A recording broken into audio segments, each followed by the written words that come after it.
அன்பான உள்ளங்களுக்கு அம்மாவின் அன்பு வணக்கங்கள்.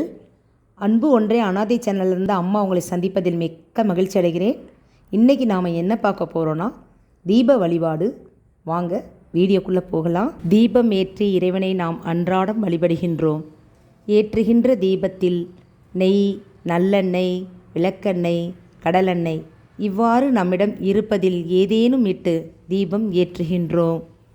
இறைவனுக்கு தீபமேற்றி வழிபட பூமிக்கு மேலே சூரிய ஒளியில் விளைகின்ற தாவரங்களிலிருந்து வரும் எண்ணெயை உபயோகிப்பதுதான் நன்று. எனவே நெய், நல்லெண்ணெய், தேங்காய் எண்ணெய், இலுப்ப எண்ணெய் ஆகிய எண்ணெய்களை உபயோகிப்பதுதான் சிறந்தது. கடலை எண்ணெய் தீபமேற்ற உகந்தது அல்ல. கடலை பூமிக்கு கீழ் நோக்கி விளைவதால் நல்ல பலன்கள் கிட்டாது. நெய் விளக்கேற்றி இறைவனை வழிபட்டால் மிகச்சிறந்த பலன்கள் கிட்டும். நல்லெண்ணெயால் தீபமேற்றி பரம்பொருளை வணங்கினால் எல்லா பீடைகளும் விலகும். என்றும் விளக்கெண்ணெயால் தீபமேற்றி வழிபட்டால் புகழ், பந்து, சுகம், தாம்பத்திய சுகம் முதலியன கிட்டும் என்பார்கள். ஸ்ரீ மகாலட்சுமிக்கு நெய் தீபமும், நாராயணன் மற்றும் சர்வ தேவதைகளுக்கு நல்லெண்ணெய் தீபமும், விநாயகருக்கு தேங்காய் எண்ணெய் தீபமும், ருத்ராவதி தேவதைக்கு இலுப்ப எண்ணெய் தீபமும், தேவிக்கு 5 வகை எண்ணெய்கள் ஆகியவற்றால் தீபம் ஏற்றினால் சால சிறந்தது என்பதுடன் நற்பலன் அளிக்கும் என்பார்கள். வடக்கு திசை நோக்கி விளக்கேற்றினால் சகலவித செல்வங்கள் சேரும் என்று சாஸ்திரங்கள் கூறுகிறது.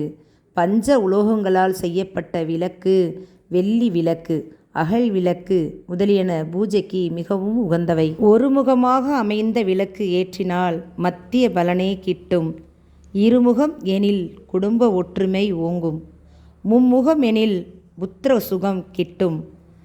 4 முகம் எனில் பசு, பூமி உள்ளிட்ட செல்வங்கள் கிட்டும். 5 முகம் எனில் சகல செல்வங்களும் பெருகும். பஞ்சு திரியிட்டு நெய், விளக்கெண்ணெய், வேப்பெண்ணெய், இலுப்பெண்ணெய், தேங்காய் எண்ணெய் ஆகியவற்றை கலந்து தீபம் ஏற்றி 45 நாட்கள் பூஜை செய்தால் தேவியின் அருள் கிட்டும். 1000 கோடி சூரியன்கள் ஒன்றாக உதித்தால் ஏற்படும் ஒளியை விட மிகுந்த ஒளிமிக்கவன் இறைவன். நாம் ஏற்றும் சிறு தீபம் பெரிதல்ல. எனினும் அவன்பால் அசையாத நம்பிக்கை கொண்டு முறைப்படி தீபமேற்றி வழிபட்டால் நம் துயரங்கள் தீரும். இது அனுபவ வாயிலான உண்மை. இந்த வீடியோ உங்களுக்கு பிடிச்சிருந்தா லைக் பண்ணுங்கள், ஷேர் பண்ணுங்கள். இதுவரைக்கும் நம்ம சேனலை சப்ஸ்கிரைப் பண்ணாதவங்க சப்ஸ்கிரைப் பண்ணிக்கோங்க. மறக்காமல் பெல் பட்டனை கிளிக் பண்ணிக்கோங்க. மறக்காமல் கமெண்ட் பண்ணுங்கள்.